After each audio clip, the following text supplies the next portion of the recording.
Okay, time for another Meta Liberation Army one. So this one is the second one. This one is going to be about Destro, who is the founder of the Meta Liberation Army.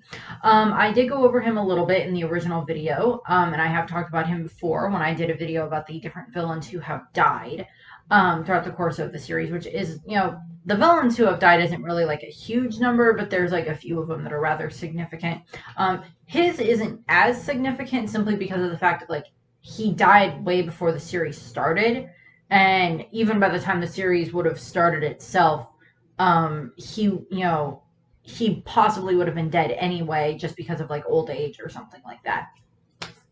Okay, so talking about the character itself. So, the character Destro's real name is, and I apologize, I'm going to botch this, Chikara Yotsubashi. As I said, he is called Destro, which is a reference to destiny, or destino, if you want to go with the Italian version of it, I believe. And he is, of course, the infamous villain and the Grandmaster and founder of the original Meta Liberation Army. And he is the ancestor of the other former Grandmaster or Grand Commander of the Meta Liberation Army. Not Grandmaster, sorry, that's a different thing. Grand Commander of it, Rikia Yotsubashi, who is Re-Destro. Again, descendant, took on the name.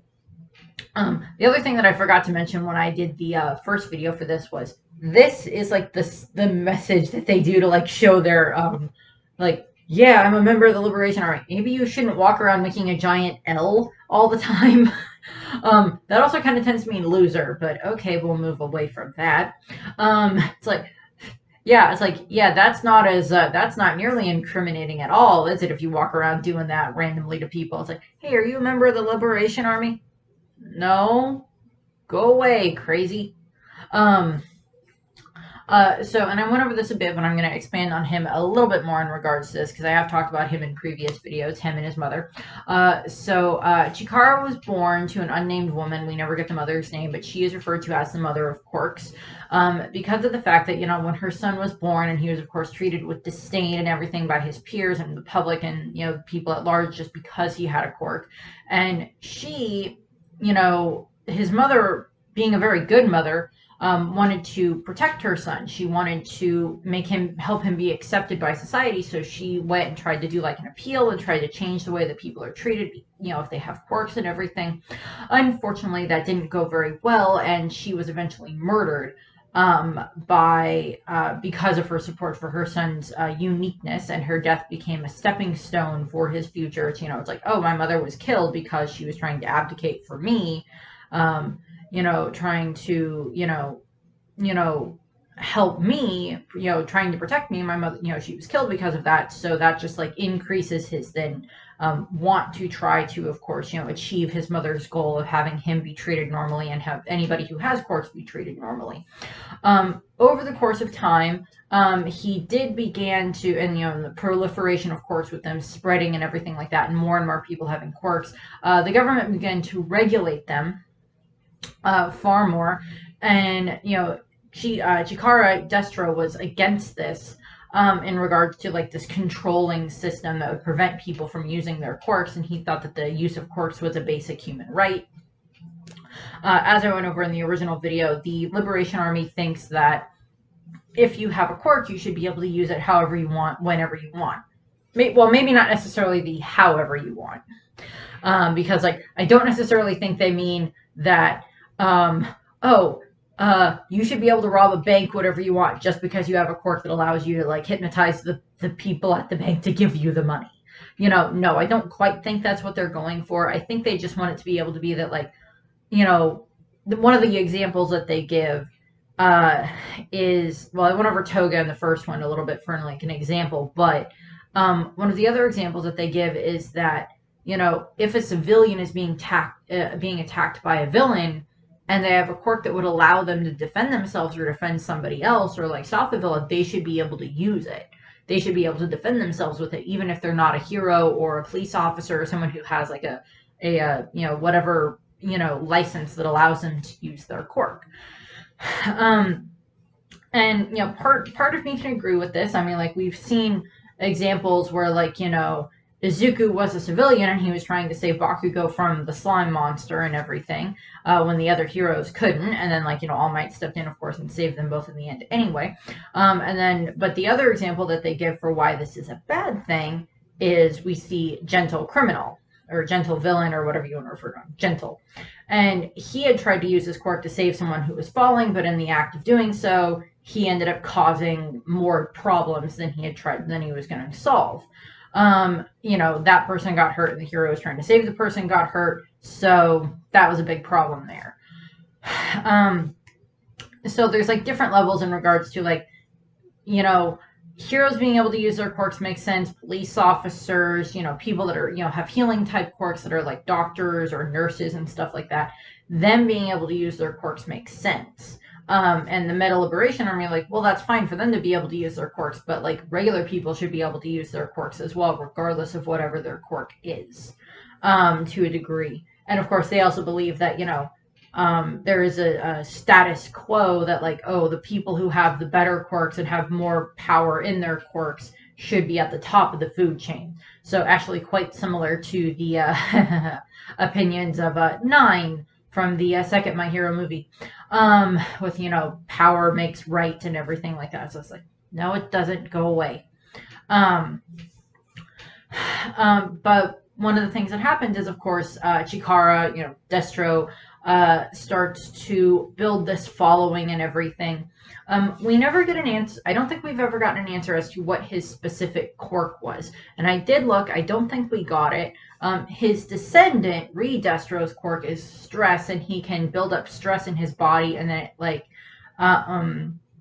he can then release that stress, and it increases his physical strength, which is a rather unique way of having that power. It's kind of similar to the Hulk, I guess, and the fact that Banner has his anger that he can call upon, whereas with with Re-Destro, it's stress. I'll go over that a bit more when I go to Re-Destro's video, which will be the next one. But we don't really know that much about what Destro's quirk was. And as I said, it was either a similar thing to what his descendant would end up having, or I also think that it could be something that was something along the lines of a quirk that kind of heightened his ability to have people listen to him, or heightened his charisma or something like that. And, allowed him to gain these followers. Admittedly, during that time frame, the people were scared about what quirks could do. More villains and heroes were on the rise and everything like that. And the government was trying to more, control who can use their quirks when and where and what you're allowed to do with them and everything like that. So there's a little bit of a difference there. And they had actually used, one of the things that very much made Destro angry was the fact that, they had found, this proposal from, his mother, and they used it to help create, quirk laws, and, everybody started to call their powers quirks instead of meta abilities. And, I'm sure Destro was at least okay, well, something of my mother is surviving now, but they're using it against me, and I don't want them to do that. Now, Destro was a villain. He did hurt people. He was a terrorist. He did cause lots of problems. It was not peaceful protest that he did. He did cause, he killed people, or caused people to be killed with the different terrorist attacks that he did lead. And eventually he was arrested.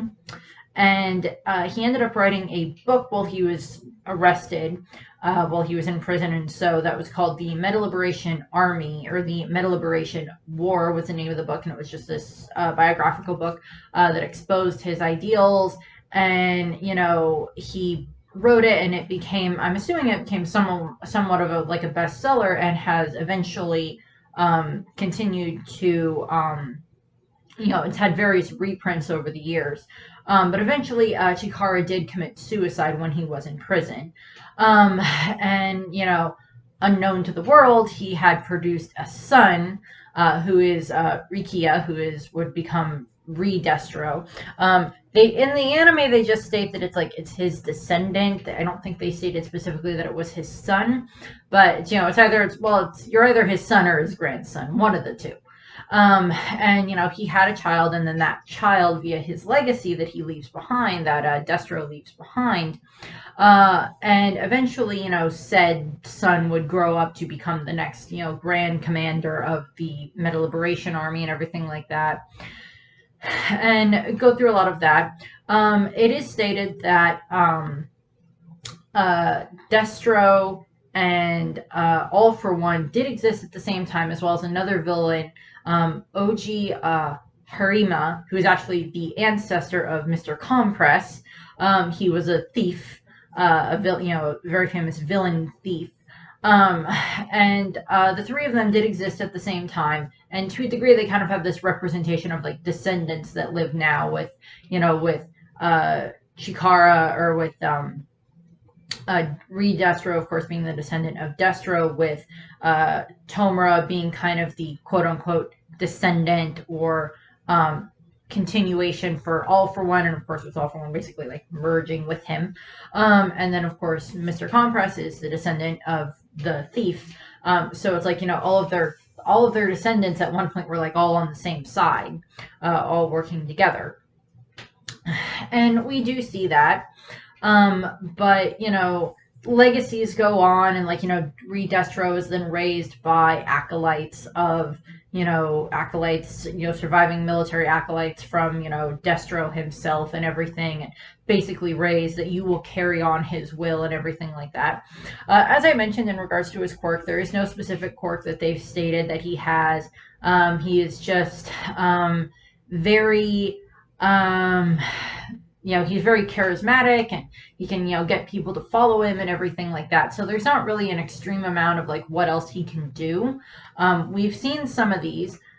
He's obviously quite good at making people follow him, given the size of what the Meta Liberation Army was at the time, and then continuation with that now, with considering that a lot of the people that are members of the Meta Liberation Army now are probably descendants of people who were part of the original one at some point. And then they now, like, they raise their children to, like, if the Meta Liberation Army comes back or something like that, or we will remain loyal to them to a degree. And the Meta Liberation Army, even to this day, has, like, several heroes that are part of it. Usually they're unnamed from what we've seen, but the main one is, like, Slide and Go, who is not really all that useful of a hero, in my opinion. But, whatever. But, the building blocks that Destro put down, the roots that he set up for the Liberation Army, were then what Re-Destro was able to then use to build it even further and make it bigger than it has been, bigger than it was. So there's that continuation there, that legacy. And, we don't know an extreme amount about him. I'm assuming at some point we may get a little bit more about him. We know that like there's like this framed picture of him that like was in like the headquarters for the Meta Liberation Army, and that Chikara, or that Re-Destro seemed to talk to it quite a bit, which I find slightly creepy, but okay. I mean, I guess it's like the same equivalency of like, if you have like a painting of your ancestor, like it's just like, I don't know what to do anymore. Or like, you have like a picture of like, your, dead relative or something like that. That's not a bad thing. It's, you might still talk to it every now and then, or like you go and talk to a person's grave or something like that. That's kind of the thing. But kind of the last image that we see of Destro in the anime so far, I don't remember if we see any more of him in the manga beyond like probably a slight flashback or something like that, or slight explanation of things.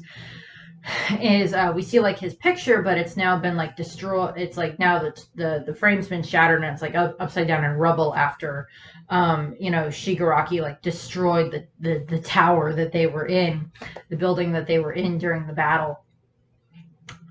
So we'll see what happens. We probably really won't get any more elaboration on Destro himself.